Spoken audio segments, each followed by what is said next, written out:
Good afternoon, you wee bastards, and welcome back to World of Warships with Koala. And welcome aboard the new top-tier Italian cruiser, the Venezia. New-ish, I should say. It's taken me a little while to get around to covering the new Italian cruiser line, but here sailing out the tier 10 for your enjoyment today is... do I have to say his name?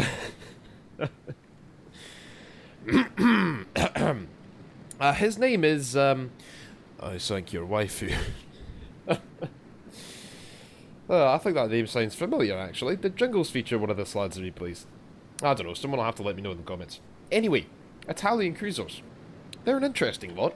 I've actually halted my own grind of British line cruisers to start on the Italian line, and they have some pretty nifty features, as well as some, balancing factors. From tier 6 and upwards, they are all heavy cruisers armed with increasing numbers of 203mm guns. The Venezia here has 15. Yes, you heard that right. I didn't mock up my script again. F4 Phantom, 8,500 tons of bombs. Anyway, yes, 15 8-inch guns and 5 triple mount turrets. Now that's a lot of damage. Almost seems like the Italians were compensating for something when they came up with this design. Could that be the lack of radar, hydroacoustic search, and, oh, I don't know, high explosive shells, perhaps?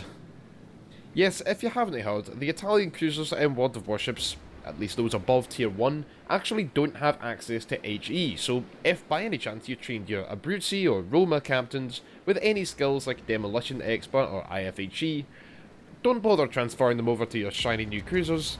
They're going to get very mad at you and are likely to go join the enemy team instead. I promise I'm not going to make that joke again this video. But dear God, am I just begging for an Italian cruiser player to get mad at everybody on his team because clearly everyone is stupid except me and start griefing his teammates. Oh come on, it'd just be perfect, wouldn't it? Now, the lack of HE shells isn't anything particularly amazing. Almost all the British cruisers are limited to AP. But the Italian cruisers, while they don't have high explosive shells, they're also not limited to just firing armor piercing. They come with a new shell type, SAP. Oh dear, Montana. Oh, you really don't want to be turning out like that. Oh dear. I think we have a dead man walking here. Anyway, semi-armor piercing ammunition, or SAP, is, to oversimplify it, somewhere between HE and AP. Makes sense, right? To briefly summarise them, and there's two ways of doing it, which you kind of have to hear both to understand the big picture. They're either very high penetrating and high damaging high explosive shells with a fire setting chance of 0, and a likelihood of ricocheting at high angles. Or they're very low penetrating AP shells with absurd penetration angles that don't over-penetrate. It sounds like a decent cross, right? The damage they do also counts as armor piercing damage. Although they have a rather low chance of destroying modules, the damage can be repaired with a heal. Oh, and they really love to do that to destroyers. I think the easiest way of describing SAP is to say that they're high explosive shells with IFHE 2.0 baked in, with a 0% fire chance, although of course you do have to be careful of that ricochet. When they do work, however, like they did right there, yeah, that was about 10,000 damage done to the small Imps with one salvo without a citadel. And that of course is one of the caveats of semi-armor piercing, is that you've a very low chance of citadeling enemies. In fact, I don't even know if you can citadel enemies with semi-armor piercing. You might be able to citadel some poorly armoured light cruisers. So if somebody is angling effectively against you, there's not really much you can do besides continuously poke them in the superstructure and hope that they stop. The Italian cruisers really do have a tough time being rushed by battleships, as there's not really a lot you can do without high explosive rounds to set fires, etc. The AP shells of the Italian cruisers are definitely okay, but they're not anything to write home about either, and you're going to have to rely on your full HE rounds to reliably do damage a lot of the time. Of course, this is very much dulling them down, and we will expand on semi-armor piercing ammunition over the course of this battle. But the one thing I think you should take away is that, well, you've still got those actual armor piercing shells there, so remember to use them. So far this game, I Sank Your Waifu's team have been unable or unwilling to push the A cap. Two of the 4 destroyers were attempting to contest Bravo, but one of them seems to have been killed. But luckily the team have been able to comprehensively win at sea, with the Kremlin, the Tsar, and I Sank Your Waifu in the Venezia here positioning themselves perfectly in relation to each other in order to prevent any ship angling effectively against them in order to avoid being pummeled to death by the Kremlin. They're presenting a lot of broadside to the other ships here. And there's also the friendly Shimakaze taking full advantage of that, saturating the area with torpedoes. Now, I Sank Your Waifu just used a smokescreen. The Des Moines is effectively immune to both AP and SAP at that angle and range, but you might notice that we don't appear to be slowing down. That's because the Italian cruisers come with a very interesting new type of smokescreen. First of all, it's a creeping smokescreen, not exactly a common thing, especially for a heavy cruiser, but this creeping smokescreen allows the ship to continue at full speed while remaining just at the tip of the smoke, undetected, as long as you don't fire. The smoke firing penalty for this ship is still almost 10 kilometers for surface ships, and as soon as I Sank Your Waifu fired at the Audacious, he immediately got spotted by enemy aircraft, negating the smokescreen's effectiveness completely. Well, that wasn't a very smart move, was it, Koala? Well, hold your horses. See, in the time it took the enemy team to reacquire the Venezia here, the Des Moines has already switched targets. He's got another heavy cruiser and a top-tier battleship rushing him down, and he'd managed to get himself caught in a cross-drop by torpedoes from the Shimakaze and the Harugumo in Bravo. Nicely dodged torpedoes a second time, by the way. So the Des Moines wasn't exactly paying attention to a cruiser he just saw literally disappear in a puff of smoke. He's got more important things to worry about, which allowed I Sank Your Waifu to get off one more punishing salvo. And the Des Moines did try to disengage there, but, well, do or do not, there is no try. Yeah, I think that one was left just a wee bit too late. Now, one thing I don't think I Sank Your Waifu quite remembered there is the particularly high velocity of these 8-inch guns. That salvo out at the Smolensk was about an entire ship's length too far in front. But once again, the enemy ship is preoccupied with the rest of I Sank Your Waifu's team, and his turrets are all facing in the wrong direction. I did mention earlier how these 8-inch semi-armor piercing rounds are fantastic for use against destroyers, seeing as they have a very high damage output, but unlike full armor piercing ammunition, won't over-penetrate. That allows them to do things like this, which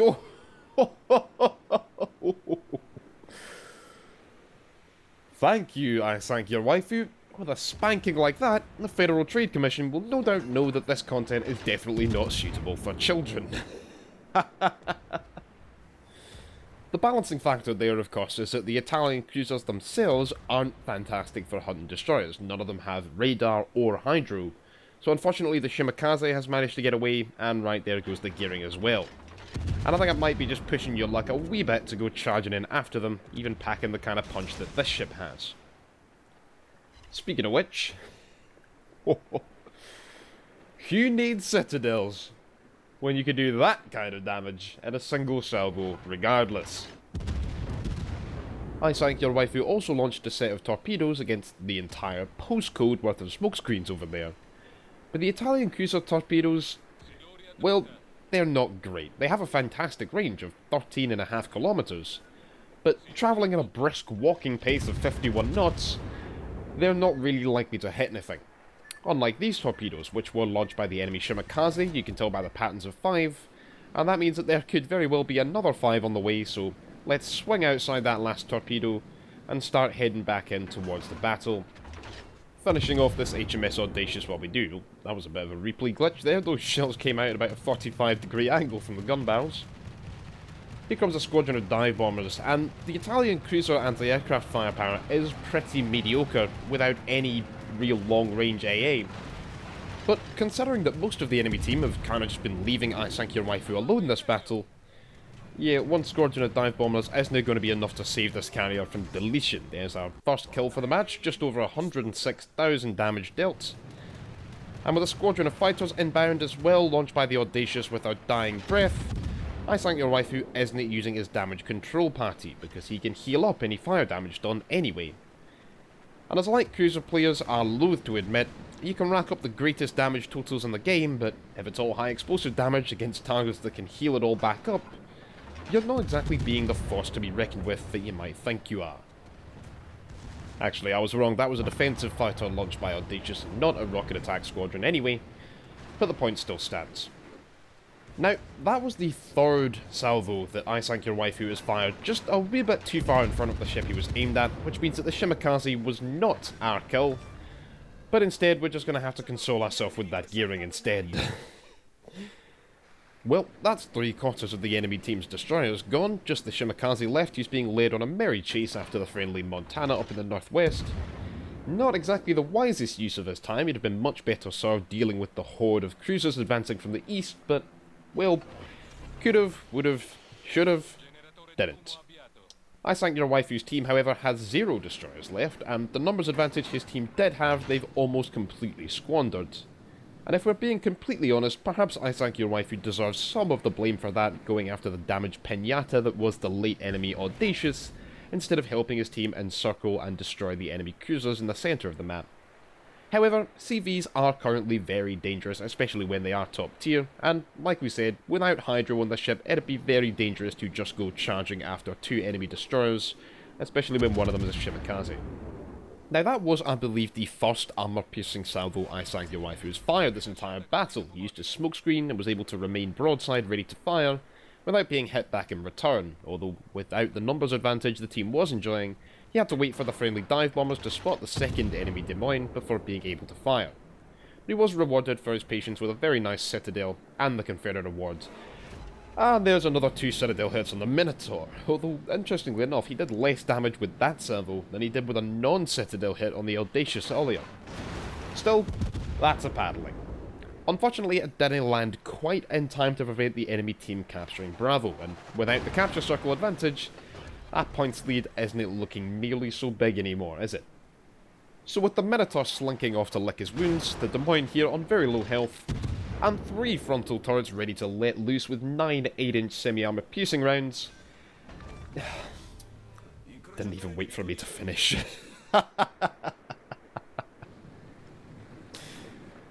That's 3 kills. And the enemy Minotaur is still giving broadside, although at this range I Sank Your Waifu would be lucky to score a Citadel even if he did have armor piercing loaded. And that was a rather disappointing salvo actually, given the damage we've seen these semi-armor piercing rounds doing so far this game.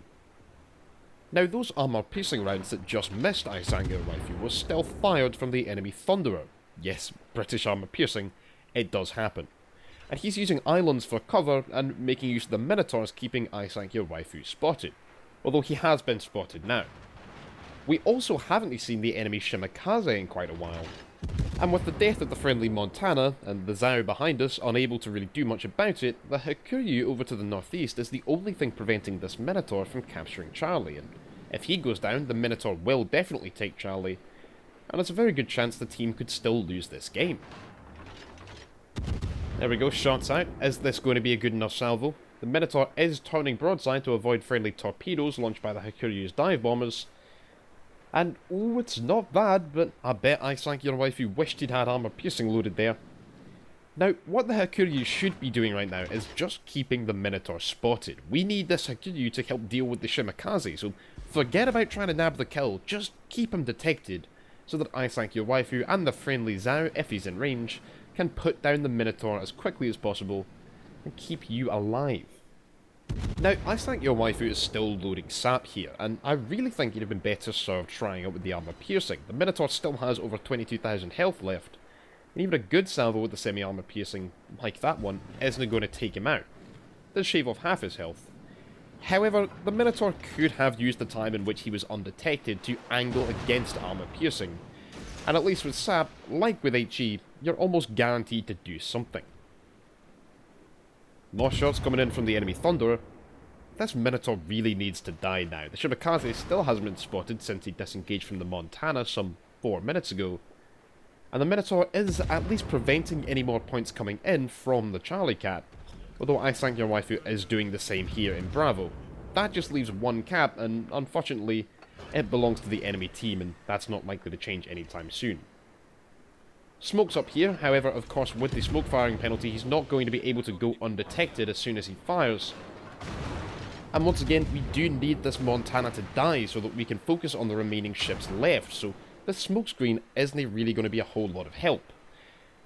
And that was definitely not what we wanted to see. 0 damage penetrations from semi-armor piercing rounds. Go home, World of Warships. You're drunk. So the Minotaur has once again escaped with his life, and he is starting to heal that damage back up. The damage from the carrier, that is. Like I said, semi-armor piercing damage can be healed. The Minotaur is able to fire protected by a smoke, however, so this could be a bit of a problem. Alright, there he is. Okay, shots out. Is this going to be enough? Not quite, and that is a lot of AP fire we're taking, and Eyesight Your Waifu is angled well enough to bounce 90% of it, but every little bit of HP is going to matter when we start going up against the Thunderer, so be a good sport, Minotaur, and die here, will you? And there we go, just enough damage with the last shot of the salvo. That's kill number 4, 216,500 damage. And now we just have the Shimakaze and the Thunderer left. Now the Shimakaze, there he is, he was spotted going after the Hakuryu. Bit of a questionable decision on his point, obviously once again going after what looks to be an easy damage farm. Although to be fair, he was arguably acting on the idea of supporting his friendly cruiser, who was in a more dangerous position, and the Hakuryu is going to be the most deadly threat to him if it does come down to a scouting advantage winning him the game. Unfortunately though, in order to make use of that scouting advantage, you have to survive. That was one very high damaging salvo from the semi-armor piercing. Once again, this is the perfect shell type for dealing with enemy destroyers. As long as you have them detected, that is. Barely any health left, let's see if we can finish him off. He has just gone undetected, and it's the Zhao who claims the kill. No Kraken for you. Not yet, anyhow.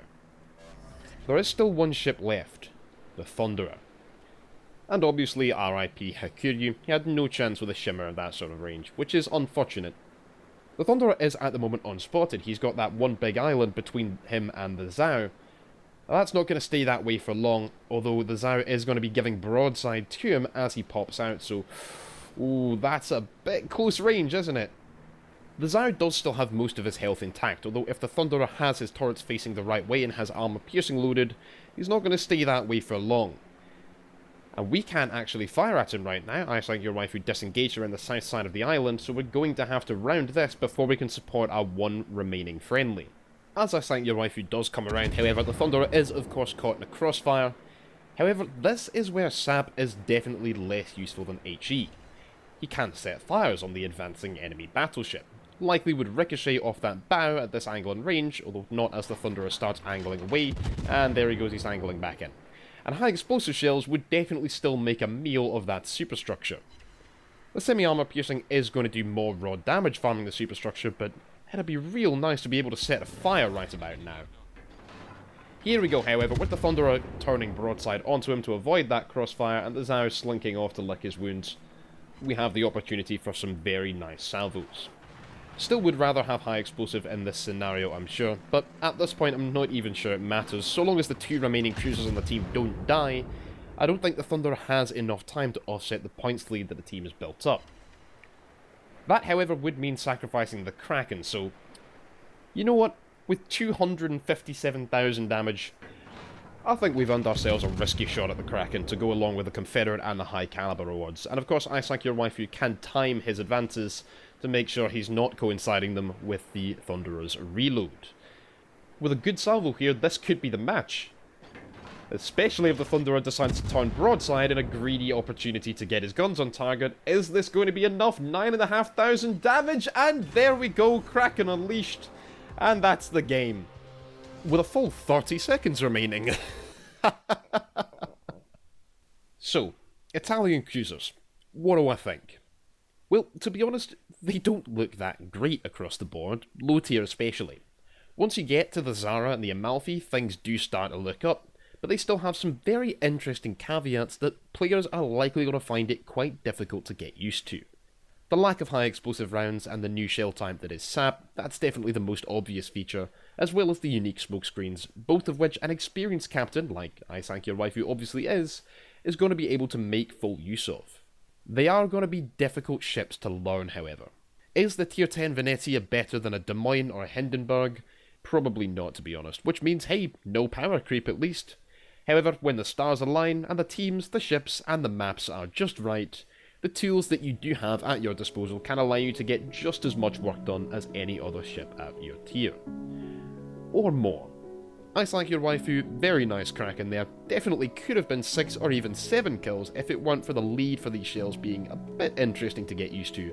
But I very much enjoyed that game and I hope you lads did too. That's going to be it for this video. Please leave a like if you enjoyed, subscribe and hit that notification bell, join the 360 squad, and let me know your thoughts down in the comments below.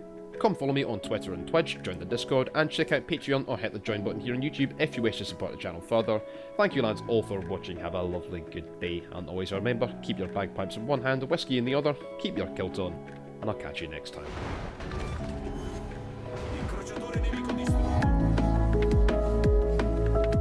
I say a wee thank you to these lads for supporting me on Patreon. Captain Thubar, Gisli Gadarson, and Dark Recon. You lads are bra. If you wish to join them, come check out the link in the description below.